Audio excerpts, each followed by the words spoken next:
I'm now joined by Joe Tillery of Heartland College Sports. Joe, welcome into the show. Hey, man, thanks for having me. I'm excited to be here.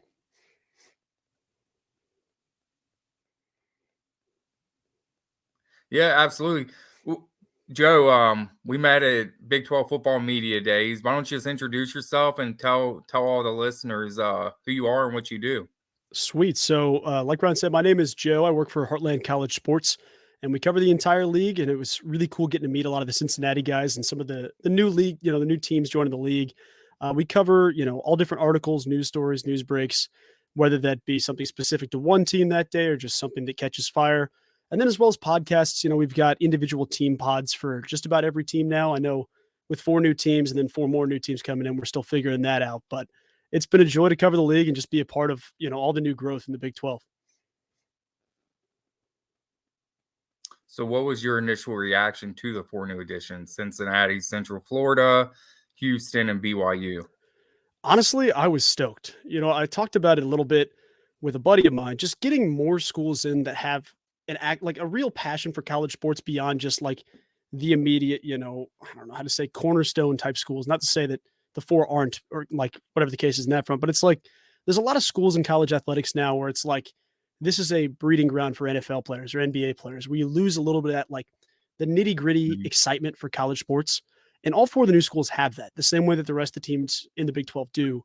And I was just so thrilled. I mean, also getting schools all across the nation is huge, but just having more people that were excited to be there, that's the biggest thing. Like having that type of camaraderie with 4 new teams that join, then you have the mutual, hey, we're excited to have you here, and hey, we're excited to be here, has been definitely awesome to be a part of.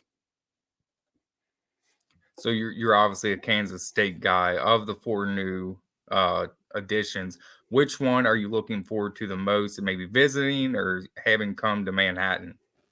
Well, I tell you what, each school has its own allure. I mean, there's definitely something different to talk about with each school. You've got obviously going around the league, Cincinnati's a storied program. There's a lot of great things around the city as well. It's definitely like with the 4 new schools, you see bigger cities rather than just like a Stillwater, Oklahoma or an Ames, Iowa, where it's not to dunk on either of these places, but like it's definitely an adjustment. You bring in a market like Houston, you bring in a market like Cincinnati, you've got Provo, and it's doing everything that's happening in Provo. But I think, and then also Central Florida and Orlando. But like I'm excited to go to each of the different 4 schools because of getting to interact with people like you, like getting to meet you at football media days was awesome, and just having that same bond. But I don't know if I can pick one above the rest. I mean, I think Provo is probably the easiest one to say just because of the football venue, but there's so many great things. I mean, going to Cincinnati, I've heard so many great things at Nippert Stadium, and I'm thrilled to get out there and see it.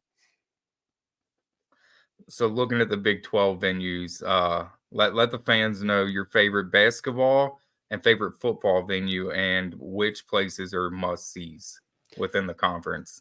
Well, so I'm going to get my bias out of the way first because the Kansas State guy in me is going to say Kansas State for both. I'll talk about K-State and then I'll kind of jump into some others. So with Kansas State, I mean, Manhattan, Kansas is an hour west of Lawrence. For those of you that may not be familiar geographically with it, it's definitely got the small town feel, but it is so much more than that. Bill Snyder Family Stadium, the entire campus, every building on campus is made out of old limestone, which is really, really cool. Actually, it kind of looks like a castle if you've seen any of the stuff with the football stadium. The basketball arena, so it's Bramlage Coliseum right now. I think they just sold the naming rights, so we'll see what that ends up being. It is one of the most electric places in all of college basketball, and people won't represent that all the time, especially when you're an hour away from Allen Fieldhouse. It is something special, and both have their own allure that you have to be at. But I will get my bias out of the way and jump into the other schools. Obviously, for Right. basketball, Allen Fieldhouse is at the top of the list for everybody. Got to talk about that. For me, Hilton, I think is incredible. That's a must see. Hilton feels like a place you got to go. One that I will say is not a must see, and I actually have a vendetta against is TCU just because of that basketball court. You ever watched a TCU game? They Yep. have the overlay Yeah. on the court, and it hurts your brain. I mean, being there in person, it's a little less trippy, but that's my vendetta with that one. As far as football stadiums, I mean, I would say, if I had to separate them out, there's a lot of different places that you could talk about. Stillwater is one of my personal favorites just because of how close in proximity it is with the fans between the players. If you've been or you've seen the games on broadcast, like if the football team is right here, the fans are leaning over with like these giant paddles smacking the side of the stadium and Mhm. nobody can hear anything. It is an electric environment, but there's a lot of things you can talk about, different places you can talk about, but I was talking about it with a couple of Cincinnati dudes recently. Just like everything that I've heard about Nippert Stadium at night. I mean, obviously the birthplace of night football. I think Cincinnati fits Mhm. so well as a venue, and I'm stoked to get out there. I think there's a couple of different places to be said for sure. But if I had to pick in terms of basketball, you look at the Hiltons, Allen Fieldhouse is probably the number one thing you have to experience because you feel the history there for sure. But if I can't get away from my bias, I will say those schools. But if I can, I will say Kansas State in both. So how many different venues have you been to within the Big 12? I think it's probably been about 7 or 8. I haven't made my full rotation yet just because scheduling is kind of awful, to be honest. And also everything costs money, which kind of sucks. But from Yeah, what I haven't seen, there's going to obviously the league just doubled in size. So you're going to have, you know, 12 more trips before the end of the year's over, it feels like. But there's definitely some that you can kind of prioritize. Like you can go to an Iowa State. Obviously, with you guys geographically, it's a little bit different, but for Kansas State, you've got Lawrence right there. You've got Iowa State right there in Ames. You've mhm, got Stillwater. You can go to Norman. It's not too far away, but the expensive trips are going to be the Provos of the world and the Orlandos of the world. right, So it's yeah. definitely, West Virginia's out there too. That's also a great place. I should have mentioned in basketball, but it is definitely an experience in Morgantown for sure. So what are your thoughts on, obviously not this year, but next year? How crazy is it to think that Kansas State is gonna go to Arizona to play a game? Arizona State, Utah, which, obviously going to BYU already, but how crazy is it to see those additions to the Big 12?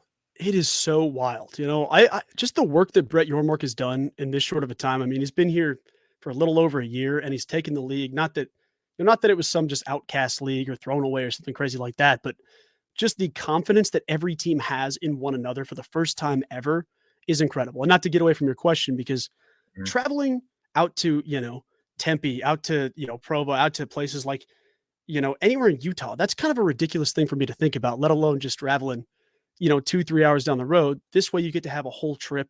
I mean, we had a couple of our guys at a couple of different games already. Matthew Postons from our website went out to Cincinnati. And then I think you also went to BYU. You had Derek Duke get down to Orlando. So it's just how geographically diverse the map is for the Big 12 is it's incredible to see. So I am blown away to think that the middle of the world, or maybe not the middle of the world, pretty damn close to it. The middle of that, Right. whole nation gets the opportunity to go coast to coast for sure. So you were out at Big 12, the Big 12 basketball tip-off. It's no longer called Media Day. Right. Just first impression on Wes Miller and Cincinnati as in general. Dude, Wes is a guy, man. I know I talked to you a little bit about it. Like we were kind of, with Heartland College Sports, part of our job is getting clips that are usable for not just social media, but just things that, might stir up a story or have something to go off in those fronts. And like with football, there's Mike Gundy. I mean, Mike Gundy is your guy from Mhm. Oklahoma State. You're going to get clips out of that guy. There's some coaches in basketball you might, Coach Tang's a good example. Bill Self is Bill Self, so you'll get that. I didn't really know what to expect out of Wes, out of any of the new, four schools. Wes Miller falls into that category of a dude I'm glued to when he's talking.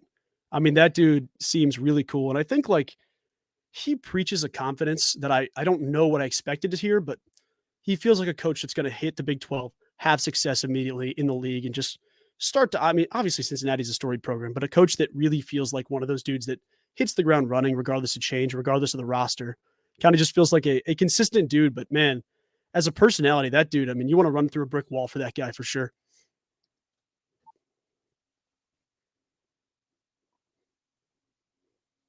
What were your thoughts on he obviously hit on the waivers, Aziz Bandiago and Jamili Reynolds. What were your thoughts on his take on that situation? Well, I want to commend him first of all because I Because he think, he came out like, guns mhm, blazing with his response. dude, he deserves some praise for that because I think there's definitely one way to handle it. There's never a right or a wrong way to handle it, but I loved what he did because he went out there and went to Right. bat for his guys immediately. That's what you love to see. But with the two players that aren't obviously you go to the appeal process or however the process works at this point, but these are two big time players, but they're also two big time people. And I think that's what gets lost in the mix a lot. Wes Miller didn't lose that sight whatsoever, but this whole waiver process, man, it doesn't make sense. You see Raekwon Battle get his waiver denied the other day.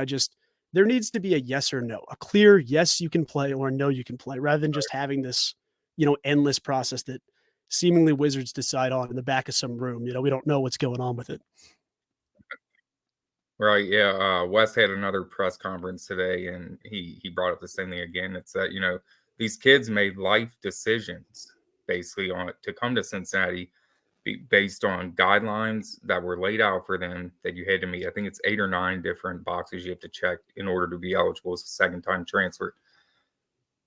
Don't know their situations personally. That's not something Wes will go into, and rightfully so. Their business is their personal business, but when you have these kids making life decisions based on guidelines that have been set, and then they're ruled ineligible, it's like you said, they don't know how to handle it. They're confused more than anything else. They just see denied and they think, well, does that mean my college career's over? I don't get to play this year. What's my next step? And he brought up a big thing today. He says, this isn't just a line, but I'm most worried about their mental health if the NCAA doesn't get this right. And I think we're seeing that across the country with different cases. Obviously, Tez Walker, that could be a precedent set with when you get a state attorney general involved. That there's a lot of different factors that come into play when it comes to the NCAA and things they may try to avoid. Oh, definitely. I think I just saw as well today with West Virginia. They had their attorney general chime in as well just this afternoon. And it's just a process where I wish we had some type of, some transparency. And I know that that's not really the NCAA's MO, is being transparent with people, but there shouldn't be this situation where a kid transfers, commits their life, commits their school, whatever their future. You know, there's like maybe 3% of the entire NCAA that goes to the NBA and has successful careers in the NBA. It's a very similar thing with football. I mean, there's obviously more players in roster spots, but these kids are making giant leaps in their lives as 18, 19, 20-year-old kids. And then just to be greeted with a big red X, that's got to stop, man. It's got to change, because you can't just have this continue. I mean, there has to be some type of a regulation or some type of okay, for, both Aziz and Jamil, you need to know, if you're going to transfer, am I going to essentially end my college career? Because nobody wants to see that happen. And especially with Wes, what he did a great job about is Right. talking about their personal stories. I'm sure they both have pretty dang good reasons as to why they decided to transfer. It's just there's so many different little things that add up to it, but it's just crazy to see this whole trend continue across college athletics. So let's switch gears a little bit. Were you surprised at all by Cincinnati being picked 11th, or um, any of the Big 12 rankings when it came to college basketball at the preseason tip-off? I don't know that I was surprised per se. I know that so in my case last year you had Kansas State hire Jerome Tang. And now looking back on it, incredible hire, guy goes to the Elite 8, third place in the Big Mhm. 12 after being picked, 14th. And there was a real argument of saying this could be the worst basketball team in the Big 12 by a sizable margin. And then Coach Tang goes out and has 2 All-Americans on the court, goes to an Elite 8. So when you see these lists, I mean, obviously I jump into them and I care about them, but with Cincinnati being 11th, I almost just feel like it's one of those where, granted, this is the best basketball conference in the world. So there's nothing to discredit Right. that by any means, but seeing something like that doesn't surprise me, just because it's a lack of familiarity with the team, a lack of how we know they're going to handle themselves in this case. So I don't know that I was surprised. I think one of my favorite takeaways from the poll was at tip off, not media days, I guess, when BYU's coach mentioned that he was thrilled that the Cougars were picked to finish 13th because he has 4 daughters, and Taylor Swift's favorite number, I guess, is 13. So it's kind of cool to see that. But no, I don't know if I was surprised per se. But it's just tough to make those decisions right now outside of 1 and 2 with Kansas and Houston. Then you have 3 through 10, and you could just flip a coin to decide who's finishing where. So there's going to be a lot of moving pieces for sure. So looking at the football side of things, going back to those preseason rankings, who would you say has been your biggest disappointment this year? Man, I mean, there's one answer in my mind, absolutely one answer, and it's got to be Texas Tech. I mean, there's been teams that have come close, or they've had bad weeks or bad stretches. Texas Tech, Mhm. I'm looking at their team and I'm like, how are there so many people still employed after how this started versus how it's at right now? And I know I'm never the Right. guy that wants to call somebody out, but this team had a legit shot to be a dark horse contender for a Big 12 title. Now they're flirting with the possibility of not getting to a bowl game. I mean, it's been a complete 180 of expectation versus reality here. And there is something to be said for quarterback injuries. I can't just expect them to win 9 games with a true freshman or whatever the case is, 8 games with a true freshman. But man, I think that you see the way that offense runs right now with Zach Kitley being almost afraid to hand Taj Brooks the ball more than 15 times a game, which is ludicrous at this point in the season. But that was definitely my biggest shock. I mean, there's other teams like Baylor where you expect them to be better than they are, and then they just don't live up to it. But I think that Texas Tech is the first one that you see and you say, this is an absolute disappointing heartbreak of a season for Red Raiders fans. Who was your biggest surprise, and why is it not West Virginia? That's a good point. I think that to an extent, and this is to an extent, BYU has really surprised me. I don't know that they got it's not even that they didn't get enough love because their schedule hasn't been easy. It's same as, similar to each of the new edition schools, but they've found a way to win ugly already. And I really admire that because that's a tough task for anybody in the league to do, let alone a team that hasn't experienced this level of competition immediately like that. But it's tough because you have games like the TCU game where it's like, this team looks horrible. And then you have them, beating solid teams the next week, or like, keeping Kansas within 7 points. I think the final score was, and Keaton Slovis looks really good for a week. And the next week it's confusing, but they've definitely been a surprise. I mean, West Virginia is definitely the forefront. Iowa State has been a heck of a surprise too. I mean, all the gambling I would stuff, agree. I mean, it's just all of the gambling stuff, all of everything going on with that program. Matt Campbell's just finding a new guy to yell at on Twitter every day. It seems like, there's a lot going on in Ames, but then you see them go out there and play winning football with a new quarterback and a whole new system, it feels like, with the amount of people they lost. Iowa State, West Virginia, I mean, there's been flashes where Houston's impressed me, but obviously there's been some back walking in the fourth quarter of those situations a little bit. But I think that West Virginia or Iowa State is probably the guy that takes the cake right now. So Cincinnati this weekend travels to Oklahoma State's team you're familiar with. Your Kansas State Wildcats have already played them this year. Just overall thoughts on that Cincinnati Oklahoma State game based on what you've seen from both teams. Well, to start off, I hope it goes better for you guys than it did for us. I mean, that was a tough 180 for the Wildcats, to say the least. We started off, and I think in that week we were favored by 5.5, 6 points. I forget off the top of my head, but then Oklahoma State comes out and absolutely smacks us in the mouth. And granted, this is the sucky part. Before I'll get into the actual specifics of what's going to happen, is going to Stillwater at 7 p.m. absolutely stinks. I mean, it's a heck of a venue. It's a great event to be a part of, but when you're the visiting team, that's a scary environment at that point. I mean, you have dudes that are 5 feet from you banging these giant, wooden slamming baseball bats basically against the side of the stands. Like, your coach can't hear your offensive coordinator, your quarterback can't hear people. So there's already that degree of difficulty. But I don't know. I mean, I wrote about it today on our website, and I talked about this game as a preview. Oklahoma State right now has, a four-headed monster in the backfield, all in Ollie Gordon. I mean, that dude is running through anybody he can find. Almost 300 yards rushing this past week. So that's going to be, stopping him is going to be priority number one, which if you can figure out that recipe, tell the rest of the Big 12, because somebody will have to do it this season. But I talked about it today. I mean, that's going to be Cincinnati's game plan, is you have to stop Ollie Gordon. And that's where you're going to have a shot in a certain sense, because you're going to have Alan Bowman make plays down the field, which I know Cincinnati's secondary has kind of been hit or miss this year, but there is a way and a game plan that Cincinnati could surprise people and get that first win. But then you look at the other side of the ball and you look at Cincinnati's offense, and it hasn't been consistent this year. Mm-hmm. You saw it against Baylor this past week where there's a flash and guys played for each other, which I think is a really great thing. But it's a lot of what ifs about this Cincinnati Oklahoma State game. And it's a little bit easier for me to take the proven team immediately, but there is a way that this team could band together in that sense. I mean, there's a lot of momentum rolling over. So I think that's at least a good thing to have, even though a loss happened. I mean, I'm a big moral victories guy. I know that's kind of a lame thing to say, but there's something there for Cincinnati if they can piece it together. Yeah, I think the interesting thing with Cincinnati, you look at the stats, and Mike Gundy said it best. You look at their record, 2-5. You turn on the film, they do not look like a team that is 2-5. Sixth best offense in the league, third best defense. They've outgained 6 of their 7 opponents, which obviously the only thing that matters is points. They've had multiple games where they have 2 100-yard rushers.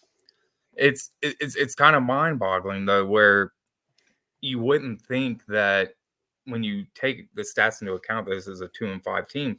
On the flip side, you look at Oklahoma State, 10th best offense in the league at 404 yards per game.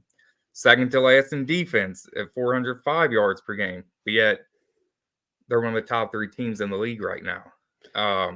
And I think Mike Gundy said it best. The reason that they've made this transition, what was it? They lost to Arkansas State or South Alabama Yeah, earlier in South the year, Alabama. 33 to 7. Yeah, they lose at South Alabama 33 to 7, and they rip off 3 straight wins with 2 of the hotter teams in the league, Kansas State and West Virginia. And he said one of the biggest reasons for that in his presser this week was they got away from trying to do multiple things and just focused on what they're good at, which is running the ball. 4 offensive linemen are seniors, so a lot of experience up front. You had Ollie Gordon, second in the Big 12 in yards per game at 117 yards, 8 touchdowns, 7 yards per carry. I mean, he's, like you said, he's a horse back there. Mike Gundy in his press conference was saying he talked to his brother, and his brother said, look, you need to clear out 2 rows, let that horse lay down and sleep, and put some hay next to him and just keep feeding him. Mike Gundy's response, as always, that you're always going to get a one-liner, is go back to having a drink. I'll get back to you later tonight. Oh man, classic Gundy, man. I mean, he's right. That's the other thing. Like Ollie Gordon has been that team, and I think that the KISS method is widely accepted at this point. Keep it simple, stupid. This is exactly that. I mean, that's the case. But if you can figure out a way to slow Ollie Gordon down, which is the biggest if, like that's not an easy iceberg to deal with. But I think with that team, you said it, the stats do not agree that they're a 5-2 team. And that happens in college sports, but they have one of the, I don't even know how to describe it. There's an aura with this team that it's getting teams, like it's affecting people. And I think with Kansas State, you saw us. I don't think that was nearly the best version of Kansas State you saw. Obviously, Will Howard goes out there and throws 3 picks and has had a really slow start. But, you go back to that game, they did a lot of good things in terms of Oklahoma State. Like defensively, they're a solid group, even though the stats don't line up. They've been solid in the red zone, but they've kind of gotten a stretch where they've figured out their brand of football. And I think it's a situation where they have so much momentum right now. And I don't see Mike Gundy handing that over very easily. But the second that momentum is stripped, that's where you're going to learn something about this team. It's just, they're playing you guys, then they play Oklahoma in that, in Bedlam, in the last Bedlam game. So you could get them in a look ahead moment. I don't think that Mike Gundy is much of a look ahead type guy, but there's some possibility there, but it is going to be a task for sure. Defensively, they run a 3-man front, similar to what Iowa State rolled out. What impressed you the most about Oklahoma State defensively? There was a kid, man, Cameron Epps. It's a safety freshman, a true freshman safety. He could be, because he could be a redshirt freshman, but I'm pretty sure he's a true freshman kid. Had 2 picks, just flies around the field, floats around the ball at all times. They've got some good push in the pocket. You got a guy like Colin Oliver's out there and makes plays, but I think Cameron Epps is the guy to watch out for. He had 2 picks against Kansas State, had his first career pick 6 in that game, and he's just a ball hawk all around. The guy's contributed defending the run. He's contributed in the passing game.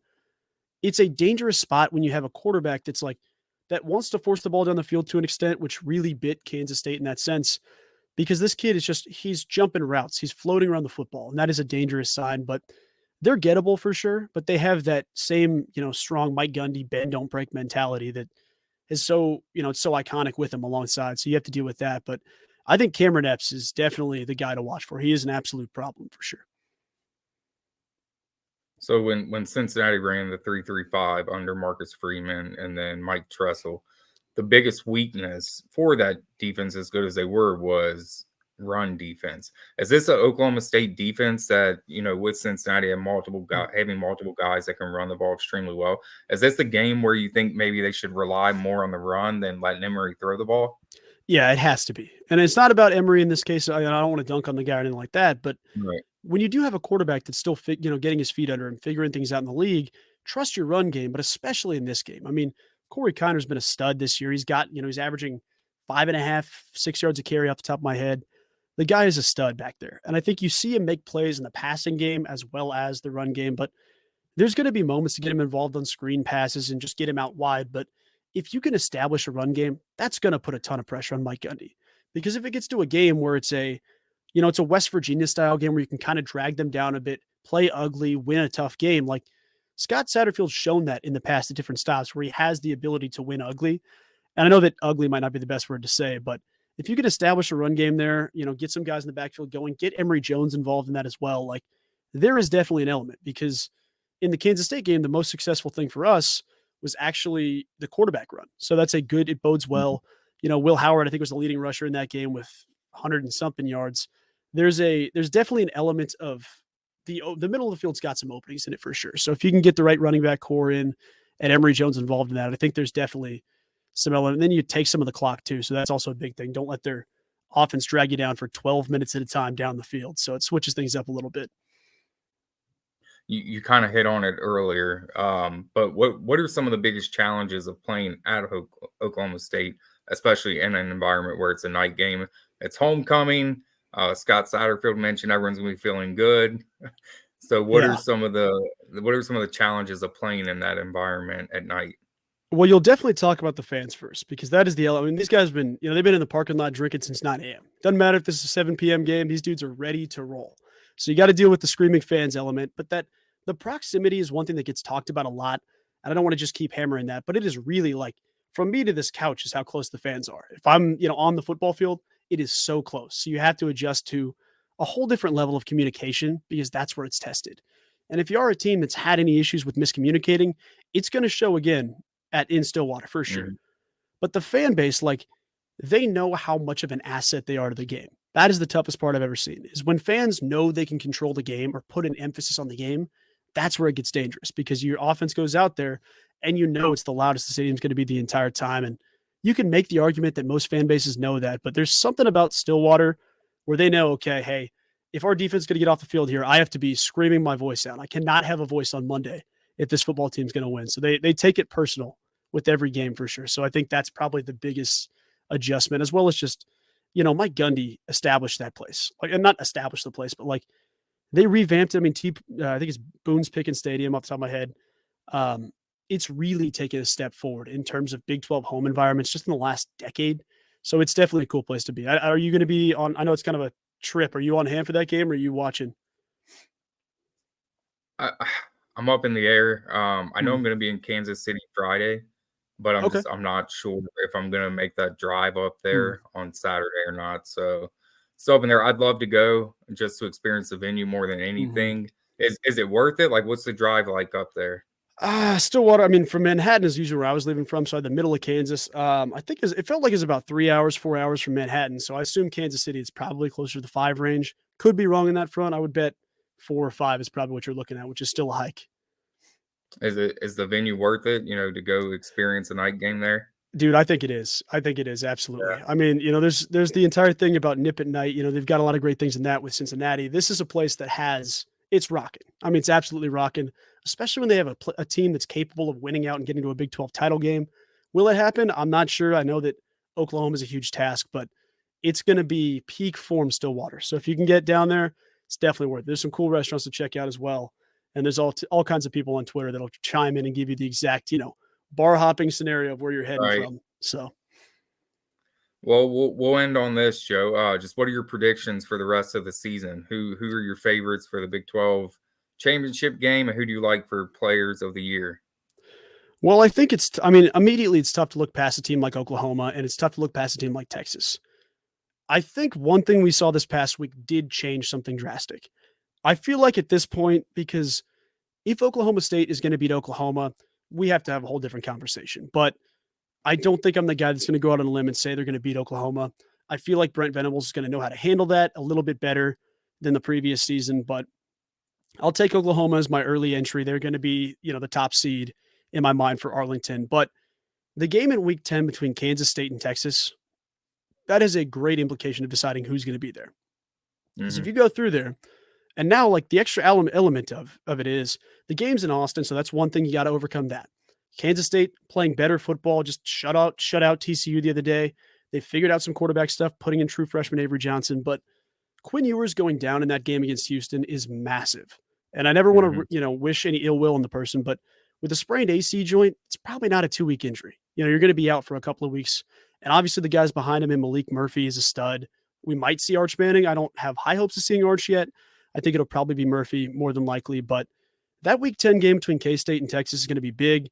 And I'm going to ride with K-State. Obviously, if I choose my guy, if I don't choose my guys, something's up, but I like a K-State Oklahoma Big 12 championship game. As far as players of the year, I mean, offensive player of the year is going to be hard to look past Ollie Gordon. I mean, that's going to be your guy if he can continue this crazy, Barry Sanders respawn run that he's in right now. And then as far as defensive player of the year goes, the middle linebacker kid for Oklahoma, Danny Stutzman, he's also going to be another one that's going to be an absolute monster to talk about. Right. Newcomer of the year, there's some interesting opportunities there. I feel like Oklahoma is going to have 3 or 4 people in that conversation. So I don't know. It's going to depend how things go, but I think if you get some of these young quarterbacks playing good, Avery Johnson's a good example of that, but came in late enough in the season that you're not going to get the full experience with him. But Mm. I would assume there's probably some young kid on Oklahoma that's going to take that award away. But those would be my picks for the championship game and some big awards as well. Are you happy or sad to see Texas and Oklahoma go to the SEC?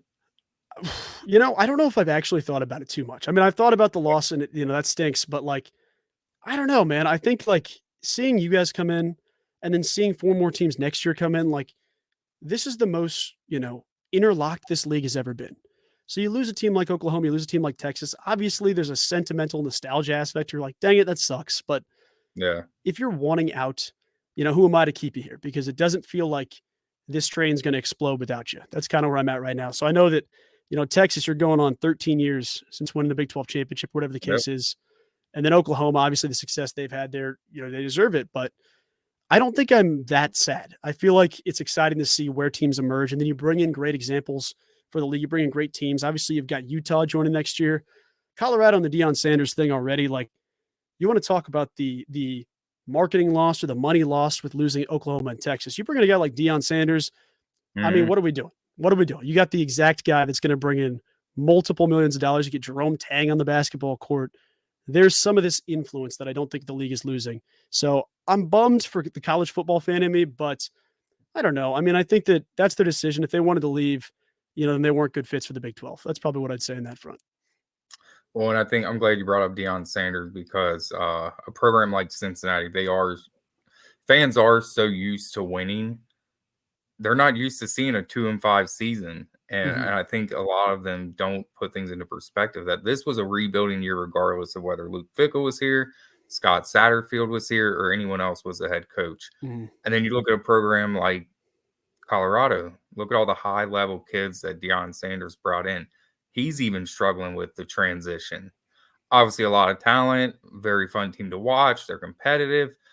But I think Deion Sanders is that's a dude that a lot of Cincinnati fans wanted. They were upset when he didn't even get interest in the job. Um, but at the same time, I think fans just need to be patient. Mhm. Scott Satterfield, there are questionable things with play calling at times, but at the end of the day, it's up to the players to execute the plays. So Oh yeah. we'll see what happens, man. I really appreciate you coming on tonight. It's always fun catching up with you. We had a great time out at the Big 12 tip-off talking hoops, and just getting the lay of the land in Kansas City. I did want to tell you Keegan was disappointed that you talked him out of Joe's. He I did didn't bring that up on his I podcast. didn't talk him out of shows. I mean, I probably said if you have time for 6 days of barbecue, you could hit one spot in every spot of the city. But I tell you what, if Keegan's listening, I'll tell him Right. this: Keegan, we'll go sit down at Joe's together. We'll get the Cincinnati guys plus your boy, and we'll all go sit down and we'll just crush some barbecue together. Next time we're getting in Kansas City, we'll do it. Yeah, I know I'll be out there for the UC-KU game in January, Mhm. and then I'll obviously be out there for the conference tournament. What is the conference tournament like? Let's talk about that a little bit before you get out of here. Dude, The it's Big killer. 12 conference tournament. It's killer. I mean, one thing, you and Neil both brought up a good example at the Big 12 tournament game or at the at Media Days tip off. You talked about how we all kind of mentioned it doesn't matter who's playing. That is a packed venue. It's a sold out crowd. And I think that this week especially there's been a lot of talk of the new 4 schools being like, let's move it to Vegas, let's move it to Dallas. It's not going to happen. I'll tell you right now. Kansas City is the absolute hub for that place, man. When you're there at the basketball tournament, you're there to watch Mhm. basketball and you feel it in your chest. You feel it in your feet. You feel it in your soul. You feel it in everything, man. You walk in and you can feel basketball. And I don't know if there's a better way to describe it than that, but I will say one thing I was not happy about is did you catch any of the Big 12 Eats stuff from the previous season? They they brought in different food that represented each I did school. not. So they brought in each school had a representation, or they had they had pepperoni rolls for West Virginia.